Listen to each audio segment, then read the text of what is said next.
Shalom, bienvenido a Hazak Ve'ematz, Esfuérzate y sé valiente, donde enseñamos raíces hebreas, cómo incorporar la Torah en nuestras vidas y conocer más a nuestro Creador por medio de las Escrituras. Mi nombre es Iván Martínez, bienvenido. Shabbat Shalom, amados hermanos, sean bienvenidos a Hazak Ve'ematz, Esfuérzate y sé valiente.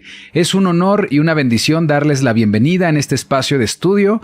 Hoy nos encontramos aquí para sumergirnos en una nueva porción de la Torah. La porción de esta semana es una porción muy interesante y antes de comenzar quiero expresar mi más profunda gratitud principalmente al Eterno, quien en su infinita bondad y misericordia nos permite reunirnos a través de este medio para estudiar acerca de su voluntad, acerca de su Torah. Nos permite reunirnos aquí a pesar de que estamos en diferentes partes del mundo para compartir este estudio y esta porción de la Torah. Vamos a iniciar con una oración para poner este tiempo en manos del Eterno. Pueden acompañarnos, por favor. Entonces, vamos a iniciar. Amado Padre, Rey y Soberano, Abba, te agradecemos, poderoso, eterno, por permitirnos llegar a este Shabbat. Gracias por todas las labores, actividades, responsabilidades, desafíos de la semana y gracias por traernos a este tiempo apartado, señalado, momento de quietud, momento en el que podemos elevar nuestros corazones en profundo agradecimiento por cada bendición que nos has otorgado.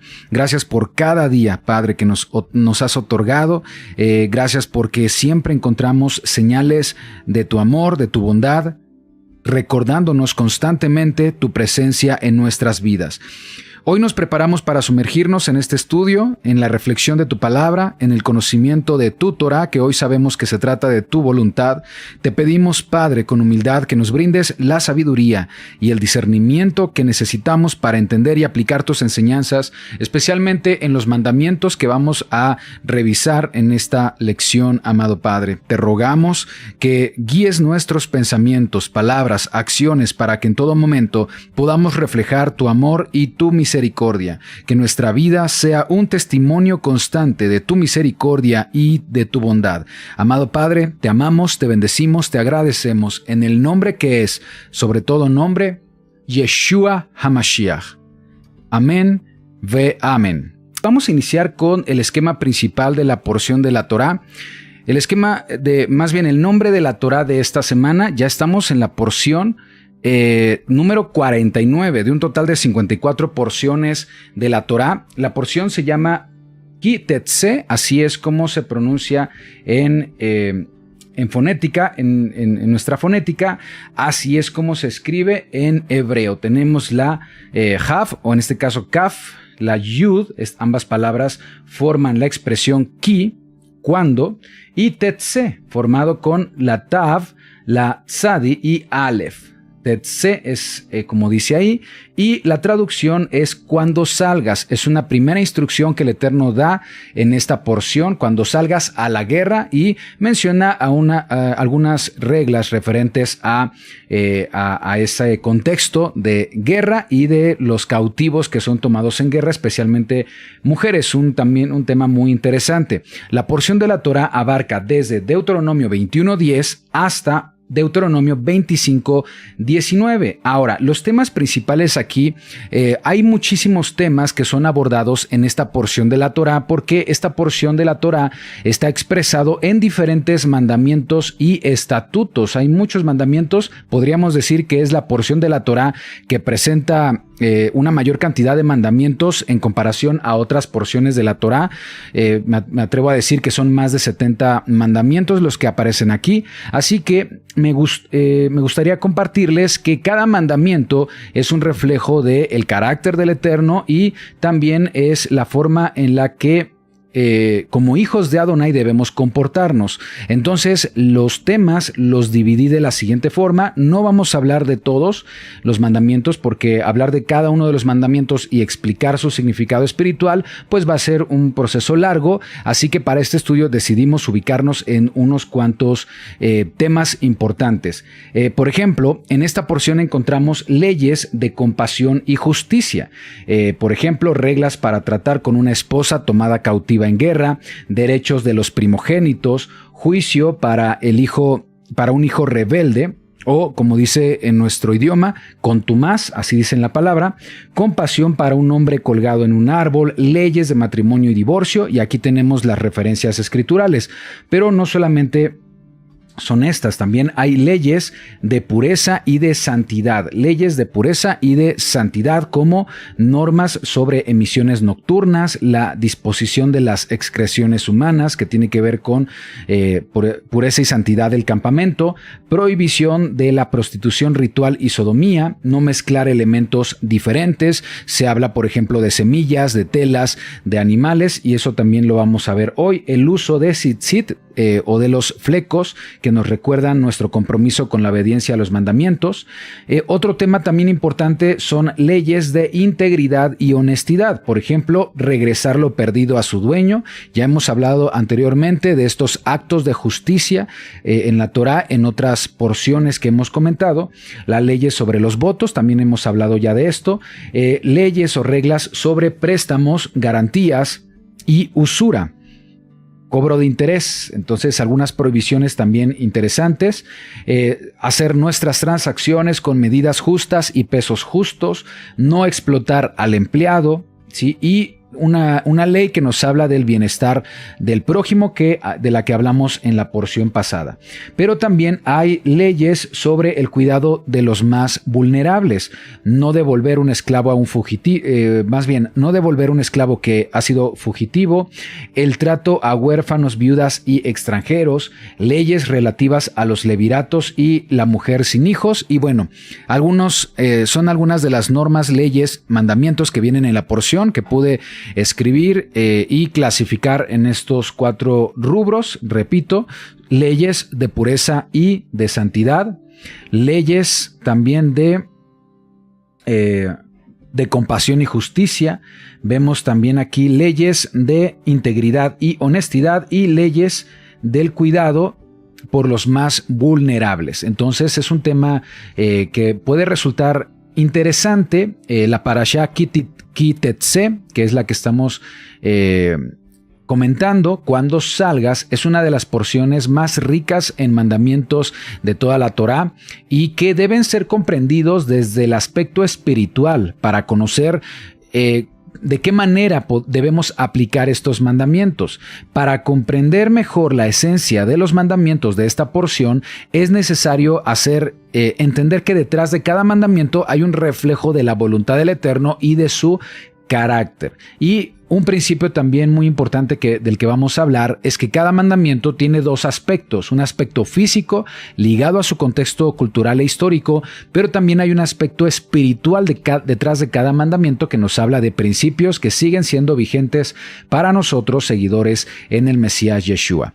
Estoy seguro que muchos de los que leyeron esta porción de la Torá durante la semana encontraron mandamientos que resultan desconcertantes, que resultan de pronto difíciles de comprender, y por eso en esta ocasión el tema debió llamarse mandamientos difíciles de entender, que vamos a explicar en esta lección. Decidimos finalmente llamarlo el espíritu de la Torá más allá de la letra. Una cosa es leer la Torá solamente desde la perspectiva de la letra, de forma superficial, y otra es comprender la sabiduría divina que hay detrás de cada mandamiento de la Torá. Hoy vamos a explicar cómo debemos interpretar estos mandamientos. Vamos a tomar solamente algunos mandamientos para dar una guía de cómo deben ser leídos otros mandamientos que vienen en otras partes de la Torá, y saber que detrás de cada mandamiento hay un entendimiento, principio muy importante que Adonai quiere que nosotros comprendamos. Así que estoy seguro de que esta lección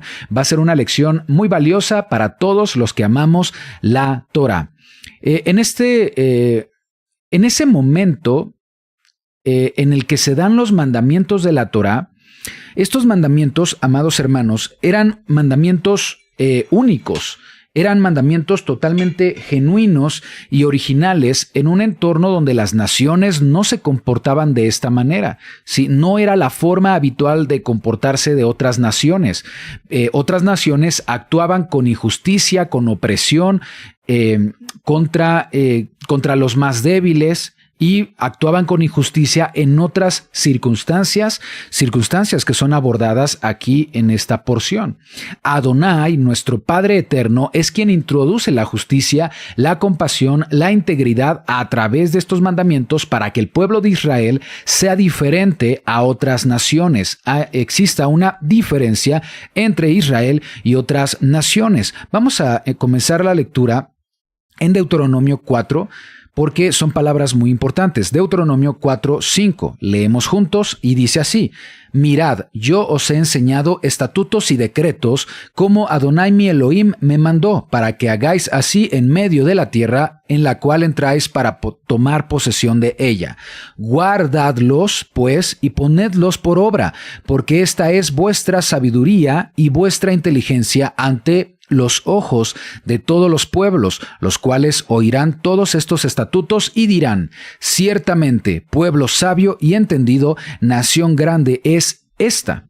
En cada mandamiento hay sabiduría e inteligencia, dos cualidades importantes del Ruach, del Espíritu de Santidad, que Adonai ha puesto en cada uno de nosotros, seguidores de Yeshua. Y esto que voy a decir a continuación es muy importante. Cada mandamiento tiene dos aspectos, uno físico y uno espiritual. El aspecto físico y tangible funciona como un ejemplo observable del aspecto espiritual, y este aspecto físico responde al contexto histórico y cultural de la época. Era la forma en la que Adonai mostraba principios espirituales a través de cosas observables. De la misma manera que Yeshua utilizaba parábolas para explicar aspectos espirituales, aquí la Torá utiliza situaciones de la cultura hebrea de ese momento para explicar la sabiduría del Eterno que trasciende el tiempo y el espacio y nos muestran la voluntad del Padre. El apóstol Pablo lo expresa de la siguiente forma. Acompáñame, por favor, a 2 Corintios 3:6. Vamos a 2 Corintios 3:6. El apóstol Pablo lo llama el espíritu de la Torá y la letra de la Torá. Leamos.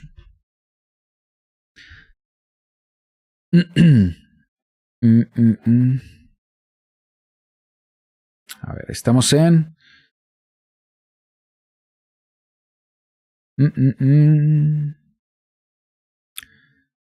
Dice... Estamos en 2 Corintios 3:6, el cual asimismo nos hizo ministros competentes de un nuevo pacto, no de la letra, sino del espíritu, porque la letra mata, mas el espíritu vivifica. Debemos comprender que los mandamientos de la Torá se pueden entender desde el aspecto espiritual y no solo desde la letra. Aquí, cuando el apóstol Pablo se refiere a la letra, está hablando de una interpretación literal de la Torá. La Torá no está fuera del nuevo pacto. La Torá no está siendo obsoleta, cancelada bajo el nuevo pacto, bajo la cobertura del Mesías, como ya hemos enseñado en este espacio. Más bien dice Pablo que no se debe interpretar de forma literal la Torá de manera como de verdad, más bien siempre, ¿sí? Sino que también se debe interpretar desde el aspecto espiritual. Cuando Pablo habla del espíritu, se refiere a la intención y el propósito más profundo detrás de la Torá. Una obediencia legalista o rígida de la Torá no produce vida, sino una religiosidad vacía, pero comprender los principios espirituales de la Torá bajo el nuevo pacto trae vida y transformación espiritual. Esto es lo que entendemos de estas palabras del apóstol Pablo. De hecho, vamos a ver un ejemplo de cómo el apóstol Pablo comprendía la realidad espiritual de los mandamientos de la Torá. Por ejemplo, vamos a leer el siguiente mandamiento que es parte de esta porción de la Torá. Acompáñame a Deuteronomio 25:4. Vamos a Deuteronomio Deuteronomio 25, 4. Deuteronomio 25, 4.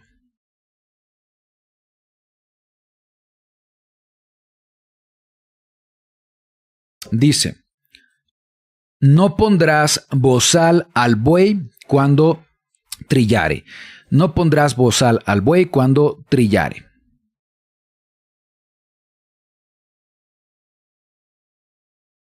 ¿Sí? Repito, Deuteronomio 25:4, no pondrás bozal al buey cuando trillare, un mandamiento de esta porción de la Torá. Este mandamiento responde a una práctica agrícola común en la época del Israel antiguo, que de hecho es una práctica que aún se utiliza por algunos agricultores en la actualidad. Y me refiero a un proceso que se llama trillar. Trillar es un proceso mediante el cual los granos se separan de las espigas y de la paja. Los granos se extendían en el suelo, o lo que es, por ejemplo, el trigo, se extendía en el suelo y se utilizaban animales como bueyes para caminar sobre ellos. El peso, las pisadas, separaban la paja del grano. Después se recogía la paja y el grano ya se recogía aparte. Eso se llama trillar. Un bozal era una pieza que se colocaba alrededor de la boca del animal para impedirle comer. Si se ponía bozal al buey mientras trillaba, se le impedía comer del grano que estaba pisando, o de la paja que estaba pisando. Entonces, el contexto cultural es que se debe permitir que el buey coma mientras trabaja, lo cual es una forma de pensar buena para con los animales. Es una forma de ser conscientes del bienestar del animal, de tratarlo con justicia y bondad, teniendo esa recompensa por su contribución o su trabajo. Ahora, la lectura superficial de este mandamiento puede parecer fuera de contexto, y puede parecer que no es relevante para nuestra época, porque habla de un contexto agrícola, un contexto que solo aplicaría para quien es agricultor, pero veamos cómo Pablo magistralmente explica el significado espiritual de este mandamiento, y eso lo tenemos en 1 Corintios 9. Vamos a 1 Corintios 9, versículo 9, dice: porque en la ley, en la Torá de Moisés está escrito: no pondrás bozal al buey que trilla. ¿Tiene Elohim cuidado de los bueyes o lo dice enteramente por nosotros? Dice aquí Pablo. Pues por nosotros se escribió, porque con esperanza debe arar el que ara y el que trilla, con esperanza de recibir del fruto. Si nosotros sembramos entre vosotros lo espiritual, ¿es gran cosa si segaremos de vosotros lo material? Es lo que dice Pablo. Aquí Pablo pregunta, ¿por qué Adonai dio este mandamiento? ¿Acaso fue porque Adonai solo se preocupa por los bueyes? ¿O lo escribió por nosotros? Y dice, fue escrito por nosotros. En este texto, Pablo se identifica a sí mismo y a otros que trabajan, que son trabajadores del Evangelio, como los que aran o los que trillan. Así como es justo que un buey que trilla coma del grano, ¿sí?, y de la paja, también es justo que los que trabajan en la enseñanza y en la difusión del Evangelio reciban apoyo material por su trabajo. La expresión que dice aquí, con esperanza de recibir del fruto, ¿sí?, tienen esperanza de recibir del fruto, con esperanza de recibir del fruto. ¿Qué quiere decir? ¿Sí? Da a entender que los trabajadores merecen ser recompensados por su labor.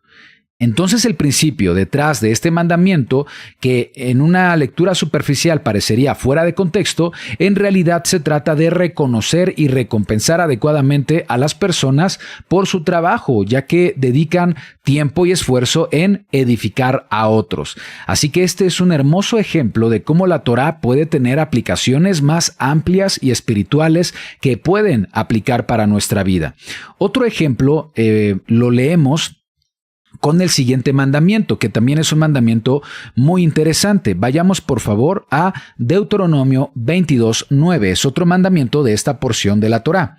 Deuteronomio 22:9. Dice de la siguiente manera: no sembrarás tu viña con semillas diversas, no sea que se pierda todo. tanto la semilla que sembraste como el fruto de la viña. No ararás con buey y con asno juntamente. No vestirás ropa de lana y lino juntamente. Estos mandamientos tienen en común la prohibición de mezclar. Está prohibido mezclar cosas diferentes o cosas de diferente naturaleza o especies. Aquí habla, por ejemplo, de semillas, que son semillas que producen la vid o el vino, más bien la uva, el buey y el asno, y ropa de lana y lino juntamente. Con una lectura superficial puede parecer que se trata de regulaciones que no tienen mucho sentido, pero para comprender la sabiduría que hay detrás de esto, primero debemos comprender el contexto cultural e histórico, la parte física, la parte de la letra. Y para comprender esto, ¿sí? Veamos aquí este esquema. ¿Sí? Primero nos habla de animales de yugo desigual y se menciona a el buey y al asno. Los bueyes y los asnos tienen diferentes fuerzas y diferentes ritmos de trabajar. Al juntarlos se podrían lesionar, por ejemplo, se podría lesionar el animal más débil o hacer que el más fuerte no trabaje a su capacidad completa. Y esto da como resultado una labranza ineficiente y dañina para los animales. Además, tengamos presente algo muy importante.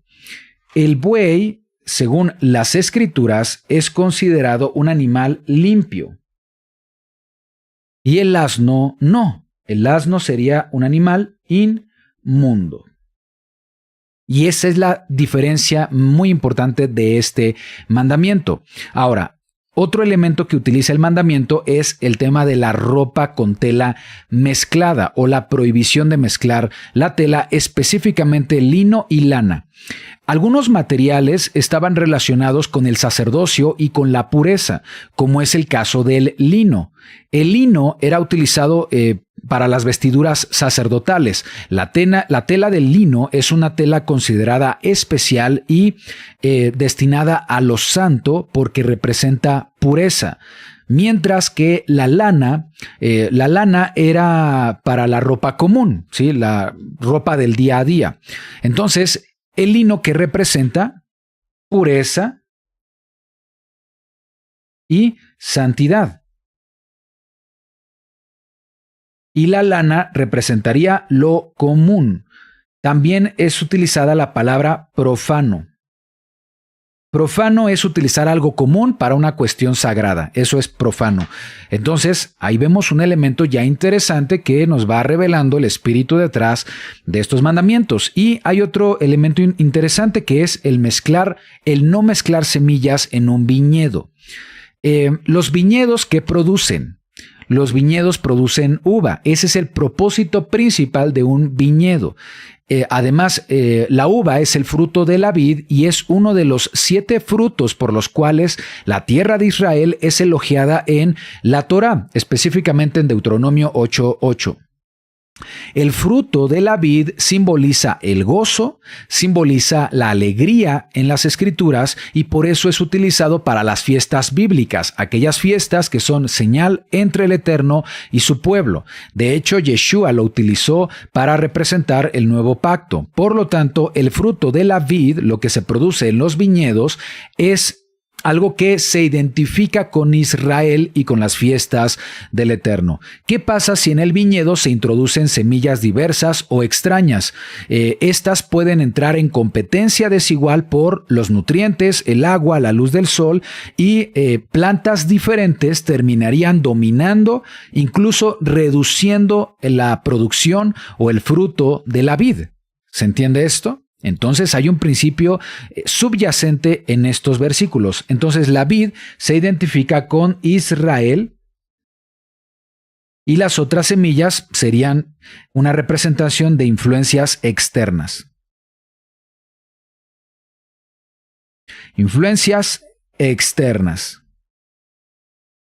Llámese otras naciones, llámese otras prácticas que no son bíblicas. Entonces, aquí el común denominador de estos mandamientos es la distinción. Elohim estaba estableciendo a Israel como un pueblo distinto, separado de las naciones que lo rodeaban.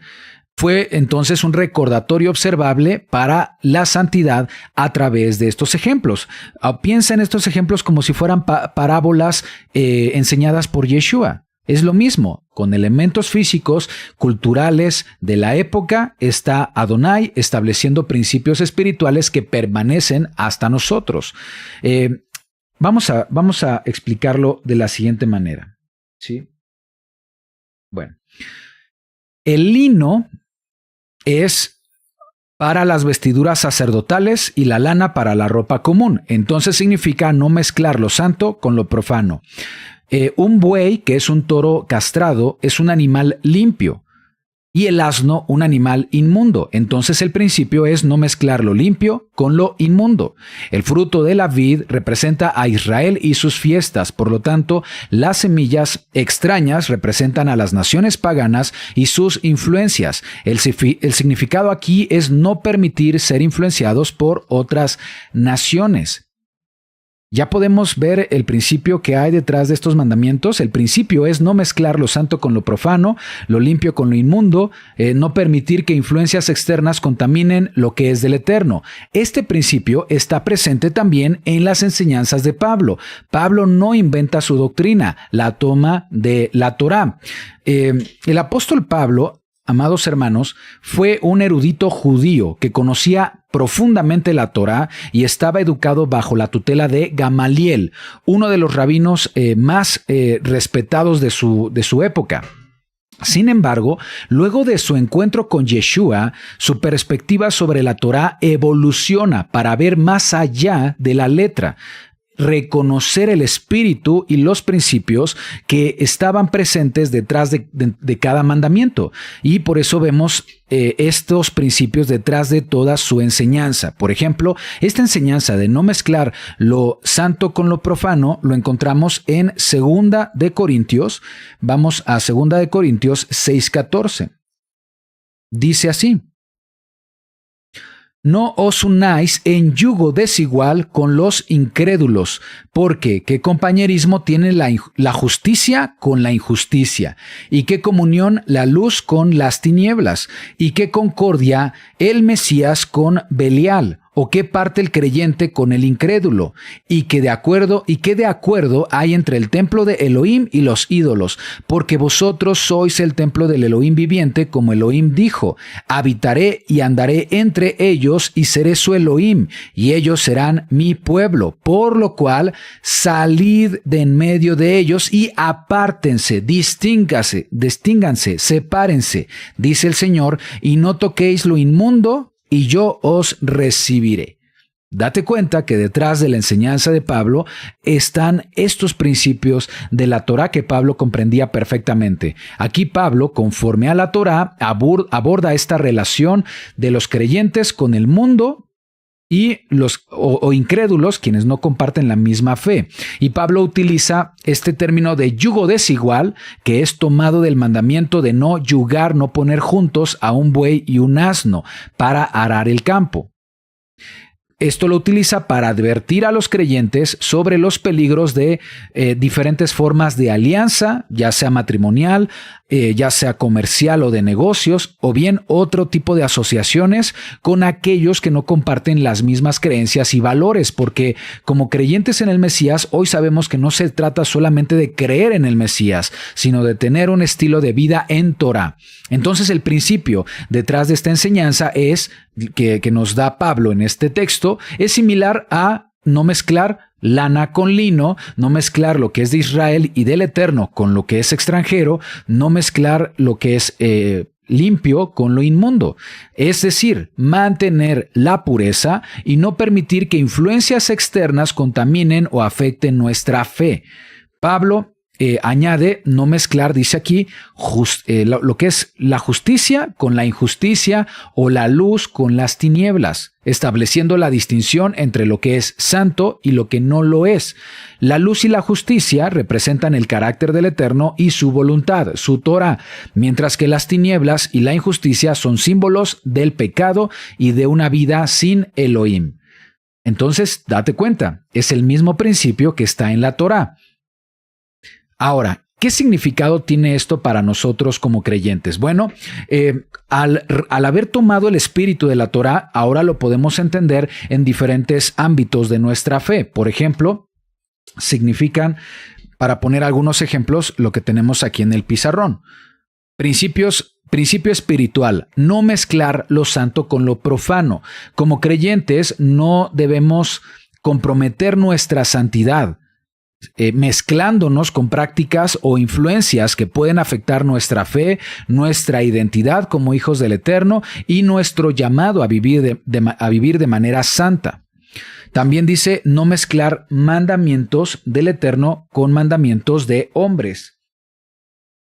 Sí, no mezclar mandamientos del Eterno con mandamientos de hombres. El sistema religioso, históricamente hemos visto cómo el ser humano siempre ha añadido sus tradiciones, sus mandamientos. Ahora estamos en un proceso de restauración de todos esos principios para conocer lo que es la voluntad del Eterno de forma sana y sin levadura, sin doctrina humana. Así que debemos tener cuidado de no permitir que las tradiciones humanas y las interpretaciones incorrectas distorsionen la verdad y el propósito central de la Torá. También dice aquí no mezclar creyentes con incrédulos. Y aquí no se refiere que ya no vamos a ser parte del mundo, ya no debemos ir a nuestros trabajos, ya no debemos llevar a cabo nuestras responsabilidades sociales y convivir con aquellos que no comparten nuestra fe. No se trata de eso. Simplemente se trata de no permitir que ellos influyan en nuestra manera de pensar, en nuestro criterio, en nuestro comportamiento, en nuestras creencias. Los creyentes y los incrédulos tienen diferentes direcciones y diferentes propósitos en la vida. Si bien es vital amar y servir a todos sin distinción, los que somos creyentes debemos ser cautelosos al formar alianzas, amistades, compromisos que pueden afectar nuestra fe y afectar los principios de la Torá que estamos implementando en nuestras vidas. Entonces, más bien es una cuestión de no dejarnos influenciar, todo lo contrario, nosotros ser una influencia positiva en aquellos que son incrédulos. También menciona no mezclar la santidad con el pecado.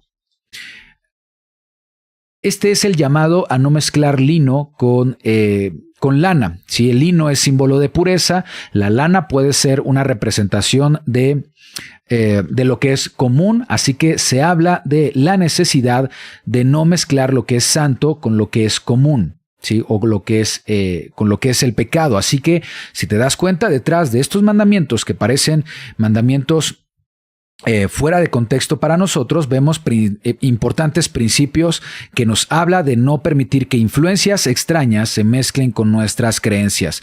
Lo vamos a leer de nueva cuenta. No sembrarás tu viña con semillas diversas. La viña es el territorio donde se produce la vid o la uva. No sembrarás tu viña con semillas diversas, con semillas extrañas, no sea que se pierda todo, tanto la semilla que sembraste como la del fruto de la viña. Ya se entiende de manera diferente. No ararás, también diría no ayuntarás, no pondrás yugo, buey y asno juntamente. Sí, recordemos que el yugo era una estructura de madera que se colocaba en dos animales para que entre dos animales pudieran ya sea jalar una carreta o bien jalar un arado. El arado es un artefacto que lo que hace es un arado o un surco en la tierra donde va a ser colocada la semilla. Ese arado debía ser recto. Si tienes dos animales de diferente naturaleza, el arado va a estar distorsionado, va a estar desviado, no va a producir o no va a tener la productividad que se espera de ese trabajo agrícola. No vestirás ropa de lana, santidad, y lino, no vestirás ropa de lana, lo común, y lino juntamente. Entonces esto habla de no mezclar lo santo con lo profano, lo limpio con lo inmundo, y por esa razón el siguiente mandamiento que aparece aquí es el uso de los tzitziyot, los tzitzit. Te harás flecos en las 4 puntas de tu mano con que te cubras. Recordemos que estos flecos son un recordatorio, aquí tengo los míos, ¿sí? Son un recordatorio de nuestro compromiso por guardar los mandamientos de Adonai. Entonces, tiene que ver con ese compromiso, respetar el llamado de obediencia, el llamado de santidad en nuestras vidas y no permitir que el mundo ejerza algún tipo de influencia en nosotros. Muy interesante, ¿verdad? Otro mandamiento que debemos comprender o que es difícil de comprender con una lectura superficial es el siguiente. Vayamos por favor a Deuteronomio 25:11. Vamos a Deuteronomio 25:11. Deuteronomio 25:11. Aquí está. Ok, vamos a leer. Dice, si alguno riñeren uno con otro y se acercare la mujer de uno para librar a su marido de mano del que le hiere y alargando su mano asiere de sus partes vergonzosas, le cortarás entonces la mano, no la perdonarás. Dice aquí que le cortarás la mano, ¿sí? Dice, no tendrás compasión en otra traducción. Bien, lo voy a leer de nuevo en otra traducción. Déjenme ver. Cuando peleen entre sí dos hombres y la mujer de uno de ellos se acerque para librar a su marido de la mano del que lo golpea y alargue su mano y agarre las partes íntimas de aquel hombre, entonces cortarás la mano de ella, no tendrás compasión. Bueno, esta traducción que acabo de leer es una traducción que hice textualmente directamente del hebreo para ver si no había algo mal entendido, pero es interesante. Si nosotros decimos que si estamos guardando Torah, si amamos la Torah, si Yeshua dice que vino a cumplir la Torah, entonces ¿cómo entender este mandamiento? Bueno, una vez más tenemos un texto que parece extraño para el lector moderno, sin embargo debemos comprender el contexto cultural e histórico, incluso legal de la época. En este caso es una cuestión de hebraísmo. Vamos a comprender el contexto cultural. En la Torá encontramos hebraísmos que no deben ser interpretados de forma literal. En este caso, la expresión cortar la mano, aquí está, le cortarás entonces la mano, es un hebraísmo. Es un ejemplo de hebraísmo que no significa cortar literalmente una mano, sino imponer una multa monetaria significativa o económica. No se trata de una amputación literal. Eso lo sabemos también por los textos históricos. Aquí vemos una referencia de esto. Multa monetaria. Cortar la mano es una multa que era calculado, por supuesto, por los ancianos o por los jueces. Y cuando se tenía que poner una multa, recordemos también la ley de ojo por ojo, diente por diente, no quiere decir que si una persona por un daño causado pierde un ojo, tienen que sacarle el ojo a la otra persona. Se refiere a una multa, el pago justo por el daño causado. Y esta multa de Israel en tiempos antiguos tenía varios motivos. Un motivo podría ser por un daño directo, un daño causado. También podía ser por un dolor causado, ¿sí? Podía ser por gastos médicos. Si la persona, por ese daño que se ha infringido, requiere hacer ciertos gastos, la persona que dañó debe pagar esos gastos y eso sería cortar un ojo, cortar un diente, cortar la mano. Básicamente lo que quiere decir es un pago, una remuneración justa, una indemnización. También por la pérdida de ingresos. Si el daño causado hace que la persona ya no pueda trabajar durante cierto tiempo, la persona que causa el daño debía pagar esa pérdida de ingresos por ese periodo, algo que es justo. Bueno, y había otro rubro que es por humillación, como en este caso.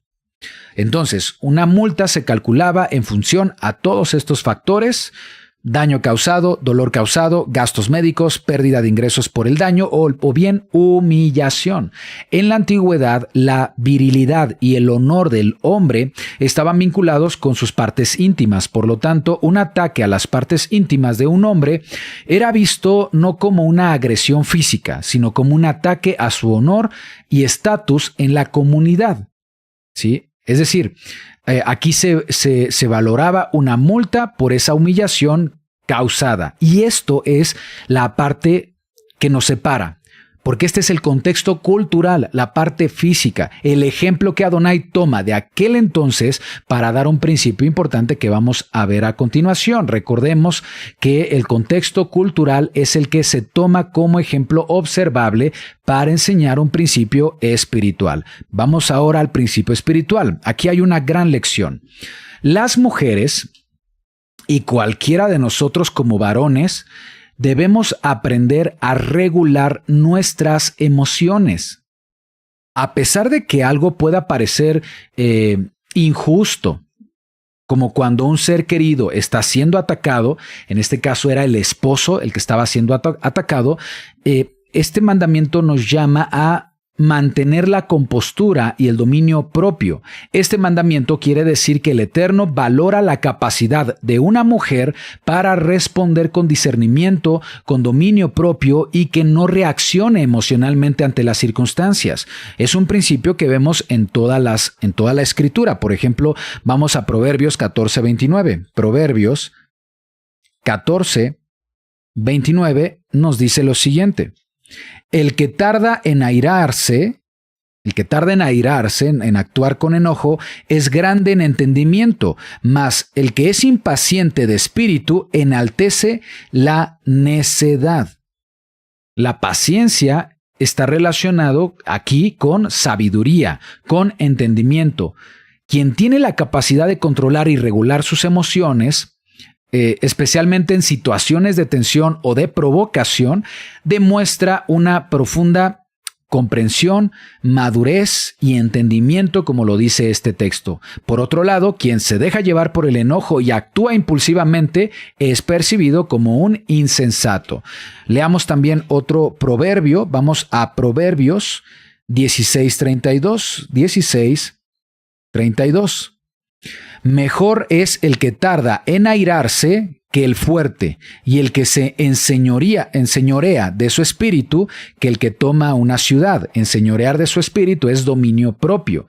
Culturalmente, la capacidad de conquistar ciudades se consideraba la máxima demostración de poder y valentía, pero en este texto dice que aún es más valioso y admirable el tener dominio propio que conquistar una ciudad. Controlar el propio temperamento y las emociones es una habilidad más valiosa y admirable que la fuerza física que se requiere para conquistar a una ciudad, como dice este proverbio. Entonces, regresemos al mandamiento entendiéndolo correctamente. Regresemos, por favor, a Deuteronomio 25:11. Dice: si alguno riñere uno con otro, una situación de adversidad, de pleito, incluso de insensatez entre dos hombres que están peleando, y se acerca la mujer de uno para librar a su marido de mano del que le hiere, ¿sí? Es decir, es una reacción emocional, un impulso reactivo a una situación de tensión, incluso de provocación, o la mujer sintió injusticia y actuó, y alargando su mano asiere de sus partes vergonzosas, algo que culturalmente se consideraba una penalidad, es decir, un acto impulsivo la lleva a cometer algo que en su cultura se consideraba una penalidad. Entonces el mandamiento lo que destaca aquí es que el Eterno valora la capacidad de una mujer para responder con discernimiento y que no reaccione ante las circunstancias.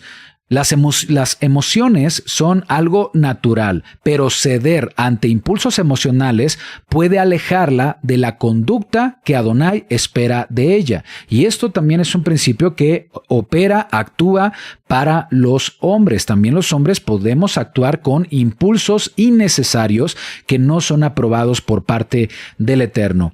Veamos cómo lo expresa Pablo. Ya vimos que Pablo es un experto en Torá, comprendía la parte espiritual de la Torá y esa parte espiritual está plasmado en su enseñanza.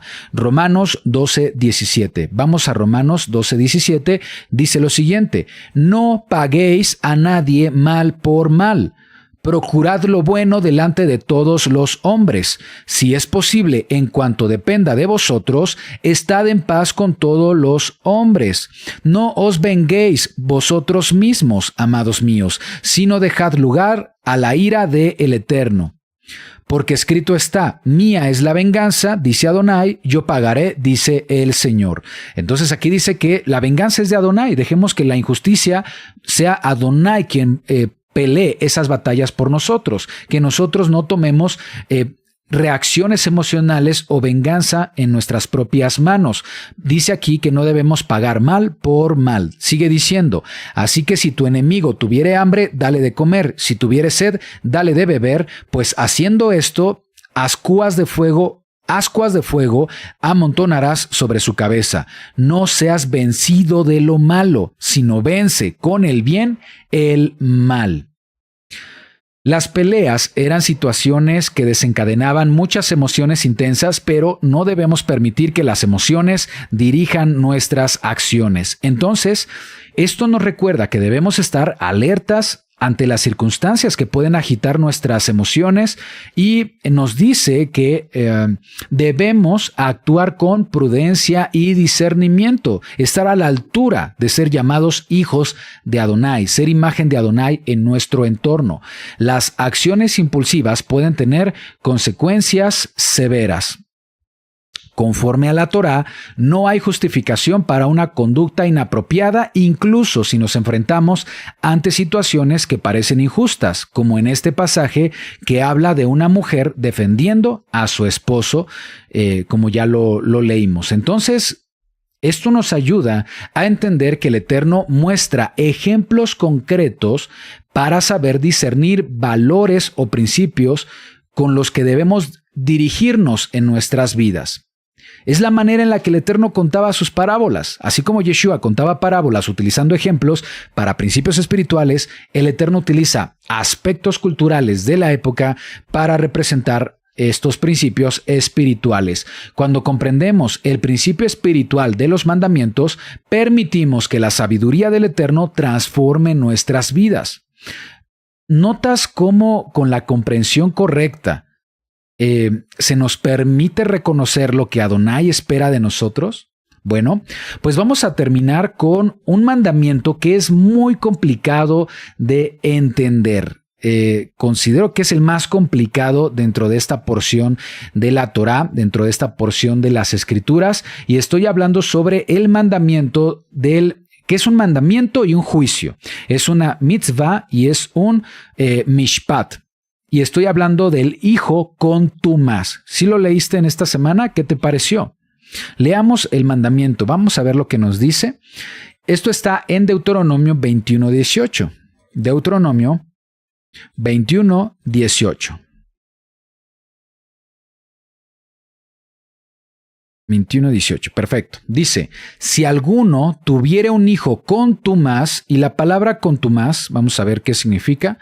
Aquí en el hebreo es zarar. Zarar, apartarse, ser refractario, ser desleal, ser prevaricador o rebelde. Entonces vamos a utilizar la expresión rebelde, ¿de acuerdo? Leemos de nuevo Deuteronomio 21:18. Si alguno tuviera un hijo rebelde, bueno, aquí también utiliza rebelde, vamos a ver, es mará, amargo, amargado, rebelarse, provocador sería la expresión. Entonces, 21:18. Si alguno tuviere un hijo rebelde y provocador que no obedeciere la voz de su padre ni la voz de su madre, y habiéndole castigado no le obedeciere, entonces lo tomarán su padre y su madre y lo sacarán ante los ancianos de su ciudad y a la puerta del lugar donde viva, y dirán los ancianos de la ciudad: este es nuestro hijo y es rebelde y provocador, no obedece a nuestra voz, es glotón y borracho.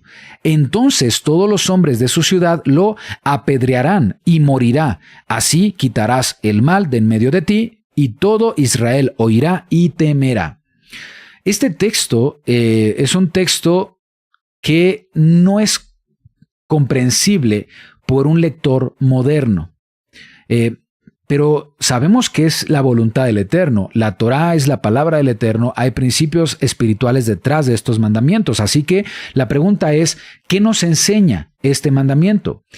Si esta es la voluntad del Eterno, ¿Qué es lo que Adonai quiere mostrarnos? ¿Quiere decir que debemos lapidar a nuestros hijos rebeldes? La respuesta es no.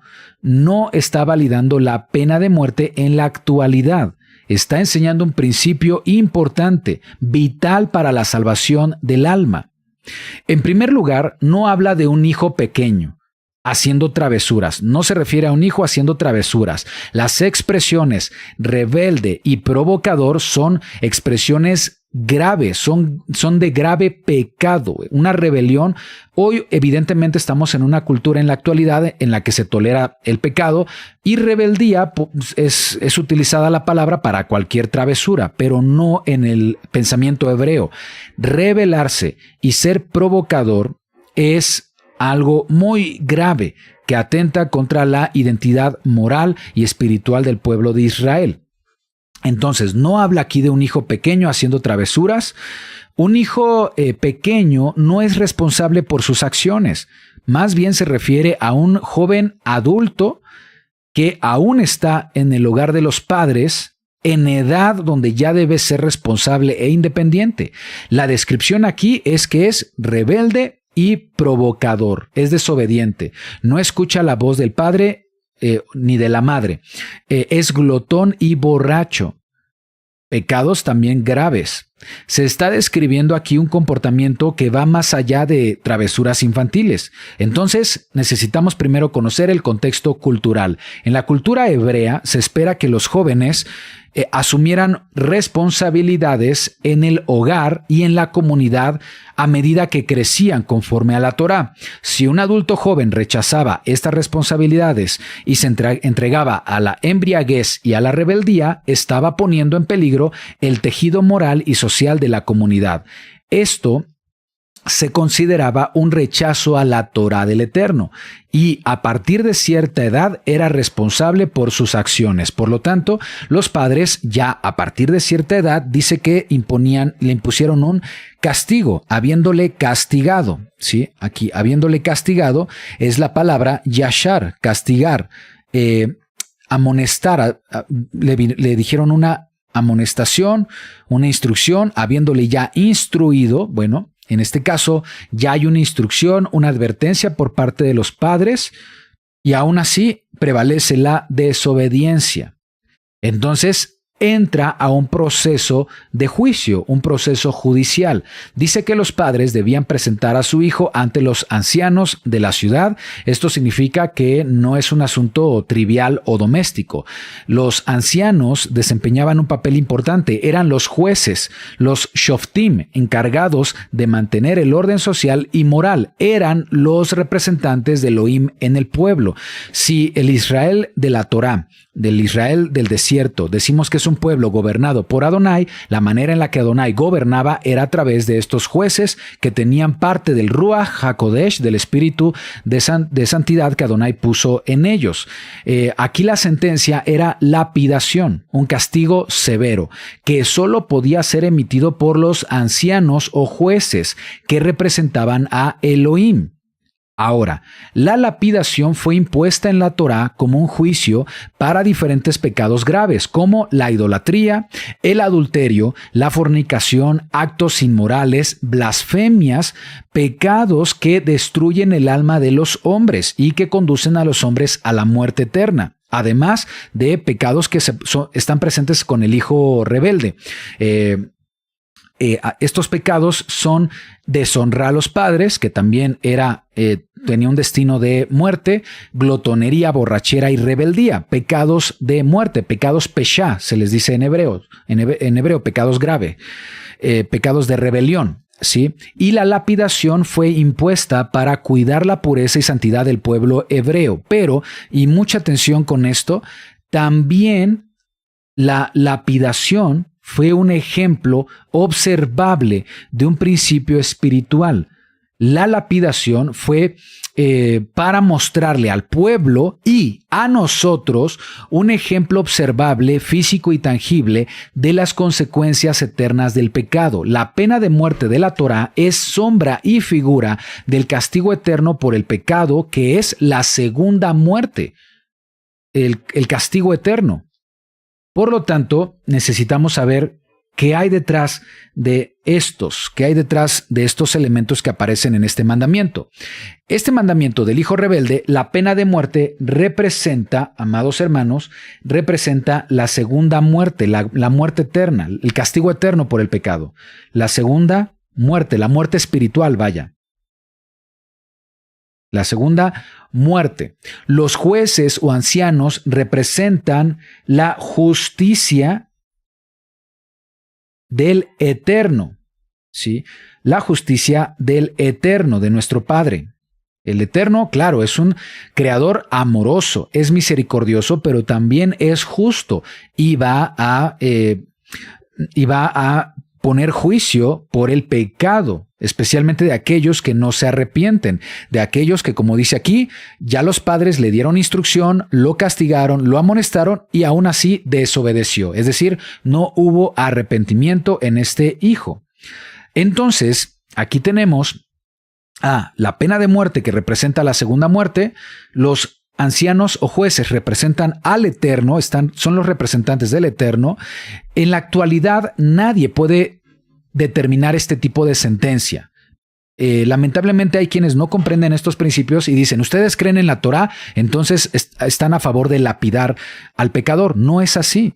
Porque la misma Torá estipula que solo el Eterno emite ese juicio, esa sentencia. Hoy nadie, en la actualidad, nadie puede ser considerado justo. No hay justo ni aún uno como para aplicar una sentencia de pena de muerte. Nadie puede ocupar el día de hoy el puesto de juez. Yeshua lo estableció cuando dijo lo siguiente en Juan 8:7. Vamos a Juan 8:7. Juan 8:7, leemos juntos. Y como insistieron en preguntarle, se enderezó y les dijo, el que de vosotros esté sin pecado, sea el primero en arrojar la piedra contra ella. En otras palabras, si están libres de pecado, asuman entonces la posición de juez, representantes de Elohim. Nadie puede ocupar ese puesto el día de hoy. La pena de muerte representa el castigo eterno, los ancianos o jueces representan al Eterno y solamente es el Eterno quien puede establecer esa sentencia. ¿Se entiende esto? El Eterno es juez. Ahora, los padres de este mandamiento, la voz de los padres, ¿qué representa? La voz de los padres representa los mandamientos de la Torá. Las enseñanzas, las instrucciones de la Torá. No escuchar la voz de los padres es una referencia a la Torá del Eterno. La misma escritura hace esta comparación. Por ejemplo, podemos ir a Proverbios 1:8. Vamos a Proverbios 1:8. Dice, oye, hijo mío, la instrucción de tu padre y no desprecies la dirección de tu madre. Vamos a ver la palabra instrucción. La palabra instrucción es musar. Es cuando educas a tu hijo en mandamientos del Eterno. Entonces dice, oye, mi hijo mío, la instrucción de tu padre, los mandamientos del Eterno y no desprecies la dirección de tu madre. La palabra dirección es la Torá. Vamos a ver otro ejemplo en Proverbios 6:20. Es decir, una madre debe enseñar con Torá, un padre debe enseñar conforme a los mandamientos del Eterno. Proverbios 6:20. Proverbios 6:20 dice, guarda, hijo mío, el mandamiento de tu padre y no dejes la enseñanza de tu madre. Átalos siempre en tu corazón, enlázalos a tu cuello, te guiarán cuando andes y cuando duermas te guardarán. Hablarán contigo cuando despiertes, porque el mandamiento es lámpara y la enseñanza es luz. ¿Qué palabras son las que se utilizan aquí? Dice el versículo 20, guarda, hijo mío, el mandamiento de tu padre. ¿Qué palabra se utiliza? Mitzvah. Mitzvah. Mitzvah es la palabra mandamiento. Y no dejes la enseñanza de tu madre, que es Torá. Las mujeres también enseñan Torá. Entonces, mandamiento es mitzvah, un término que se usa para referirse a los mandamientos del Eterno, y la palabra enseñanza es la palabra Torá, la palabra que se refiere a la ley de Adonai, a sus mandamientos. Entonces, la pena de muerte es una sombra y figura de la muerte eterna, como lo tenemos aquí. Los ancianos o jueces representan al Eterno en justicia, ¿sí? Y la voz de los padres representan la Torá. Entonces la pregunta es, quien representa al hijo rebelde en este mandamiento, en esta enseñanza. ¿Quién es el hijo rebelde? Amados hermanos, el hijo rebelde es una sombra y figura de cada uno de nosotros que hemos sido rebeldes a nuestro Creador. Nosotros somos los hijos rebeldes de este mandamiento. Como hijos rebeldes, no habíamos asumido nuestra responsabilidad como hijos del Eterno y miembros de su pueblo escogido. Entonces, es un mandamiento que apunta a nosotros y nos habla de las consecuencias de nuestro pecado. Nosotros somos esos hijos rebeldes que caminábamos en la carne, en la glotonería, en la embriaguez, en la corriente de este mundo, y que por la obra redentora del Mesías es que fuimos liberados de esa sentencia de muerte. Yeshua entregó su vida en nuestro lugar y ahora podemos vivir conforme a la Torá, conforme a la voluntad de nuestro Padre Eterno. Veamos si esto lo enseña también el apóstol Pablo, si comprendía estos principios espirituales de los que estamos hablando. Romanos 6:23. Vamos a Romanos 6:23. Dice, a ver, se cerró la aplicación. Romanos 6:23.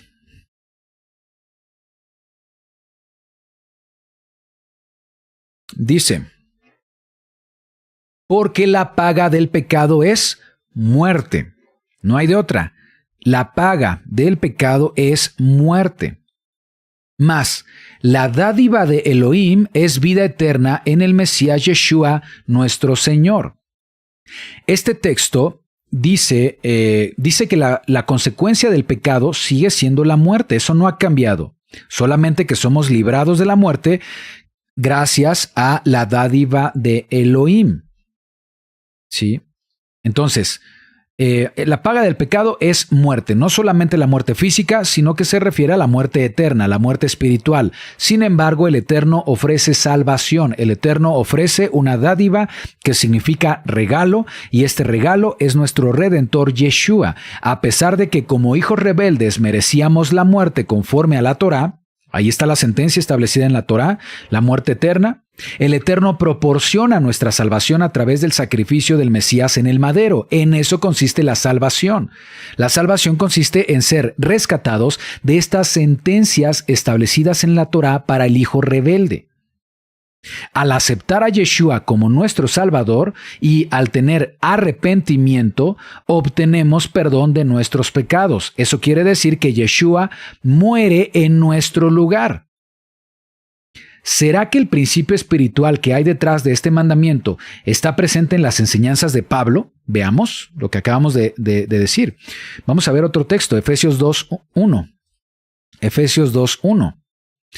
Y Él os dio vida a vosotros cuando estabais muertos. Ya estábamos en una sentencia de muerte por nuestros delitos y pecados, en los cuales anduvisteis en otro tiempo, siguiendo la corriente de este mundo, conforme al príncipe de la potestad del aire, el espíritu que ahora opera en los hijos de rebeldía. Ahí dice desobediencia, pero es rebeldía, rebelión a la Torá.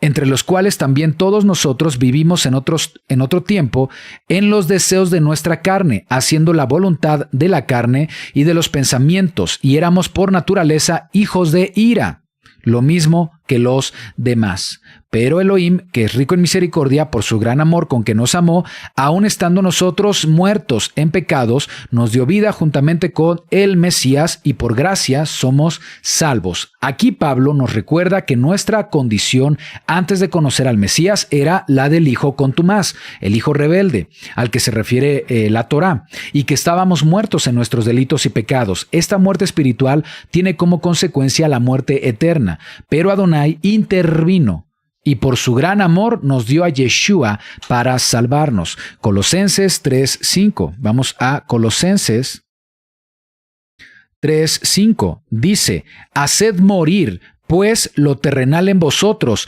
fornicación, impureza, pasiones desordenadas, malos deseos, avaricia, que es idolatría, cosas por las cuales la ira de Elohim viene sobre los hijos de rebeldía. Esto nos indica que, aunque éramos hijos de rebeldía, ahora tenemos una nueva vida en el Mesías. Esto nos indica que, aunque hemos sido salvados por Yeshua, tenemos que morir. tenemos que pagar ese requisito de la Torá de morir a nuestra pasada manera de vida. Aún se requiere morir a la condición de hijos rebeldes y vivir ahora conforme a la Torá. Lo dice también Pedro. Vamos a 1 de Pedro 4:3. Dice: baste ya el tiempo pasado para haber hecho lo que agrada a los gentiles, andando en lascivias, en concupiscencias, en embriagueces, en borracheras, como el hijo contumaz, en orgías, en disipación, en abominables idolatrías. A esto les parece cosa extraña que vosotros no corráis a los gentiles les parece cosa extraña que ustedes no corran con ellos en el mismo desenfreno de disolución y os ultrajan, pero ellos darán cuenta al que está preparado para juzgar a los vivos y a los muertos. Mucha atención a esto. Dice: ellos, aquellos que siguen siendo hijos rebeldes, que rechazan al Mesías, que rechazan la necesidad de redención, siguen caminando en ese juicio de la Torá de hijos rebeldes. Su destino será la pena de muerte. Para ellos darán cuenta, dice, pero ellos darán cuenta al que está preparando. Perdón, voy a repetir el versículo 5. Pero ellos darán cuenta al que está preparado para juzgar a los vivos y a los muertos, porque por esto también ha sido predicado el evangelio a los muertos, para que sean juzgados en carne, según los hombres, pero vivan en espíritu, según Elohim. Aquí Pedro dice que antes vivíamos como hijos rebeldes, en embriagueces, malos deseos, como los gentiles, una vida gentil. Pero ahora ya no participamos de la práctica de los gentiles, ahora somos pueblo del Eterno, somos casa de Israel. Debemos estar apartados de esos comportamientos. Dice que nosotros hemos sido rescatados, pero dice que también habrá juicio, vendrá juicio. ¿Qué crees que sucederá con aquellos que no se arrepienten de sus pecados graves? ¿Qué pasará con quienes rechazan al Mesías Yeshua? Van a recibir el mismo juicio del hijo rebelde de la Torá, solamente que no por manos humanas, por el juicio divino. La Torá no solo nos muestra el pecado, también nos muestra la consecuencia por el pecado y lo que sucederá si las personas no se arrepienten de su forma de vida como hijos rebeldes. Lo dice claramente Pablo en Gálatas. Veamos cómo estos principios de Torá están presentes en toda la teología y la doctrina de Pablo. Gálatas 5:19. Pablo enseña también conforme a la Torá. Dice Gálatas 5:19, y manifiestas son las obras de la carne, que son adulterio, fornicación, inmundicia, lascivia, idolatría, hechicerías, enemistades, pleitos, celos, iras, contiendas, disensiones, herejías, envidias, homicidios, borracheras, orgías y cosas semejantes a estas, acerca de los cuales os amonesto, como ya os lo he dicho antes, que los que practican tales cosas no heredarán el reino de Elohim.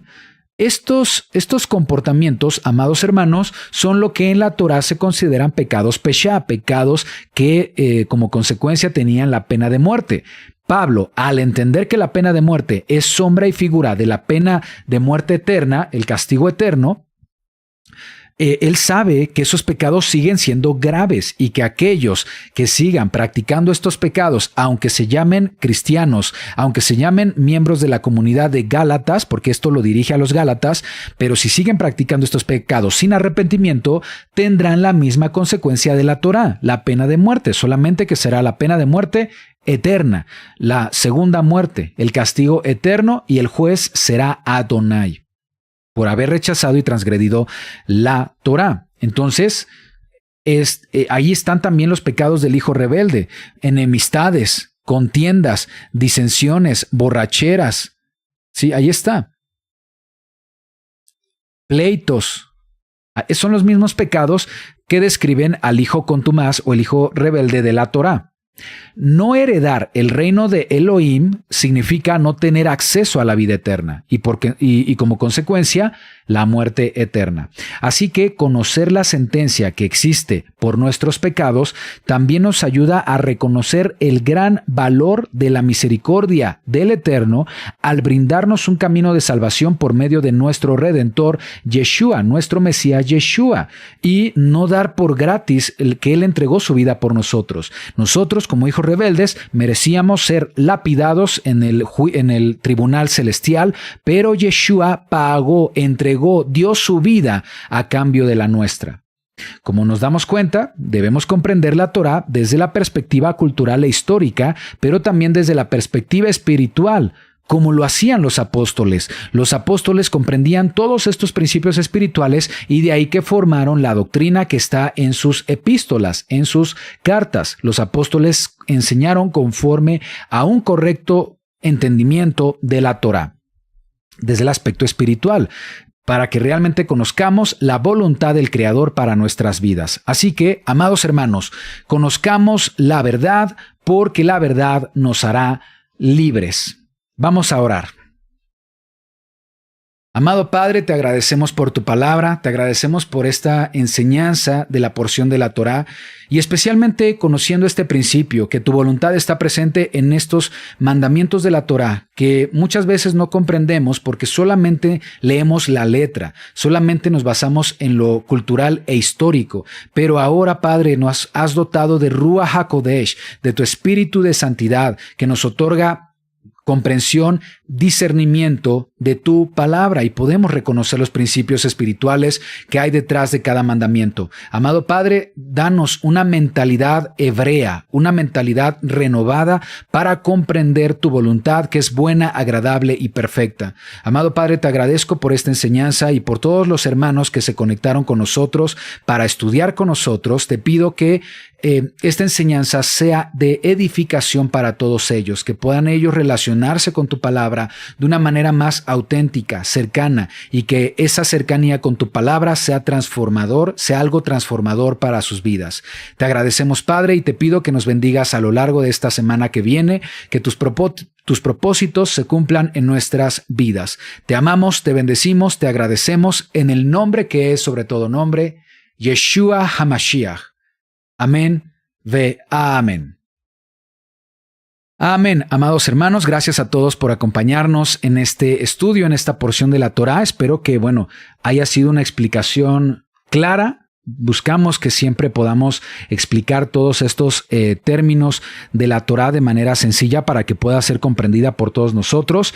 Y sé que todavía hay muchos más mandamientos que son difíciles de comprender, pero que basándonos en este principio, entender el ejemplo cultural histórico que el Eterno toma para formar el mandamiento y detrás del mandamiento comprender el aspecto espiritual que siempre tiene que ver con la justicia, la misericordia, la compasión, la integridad que el Eterno espera ver en cada uno de nosotros, vamos a poder, imaginen esto, aplicar sabiduría que viene del Eterno para nuestras vidas. Esa es la clave de una vida de rectitud. Esa es la clave para una vida conforme a la voluntad del Eterno y una vida que está destinada a la bendición material y terrenal, pero también la bendición de poder tener acceso al reino mesiánico, al reino que Elohim tiene preparado para todos nosotros. Vamos a despedirnos con la bendición sacerdotal, Birkat Kohanim en hebreo y en español.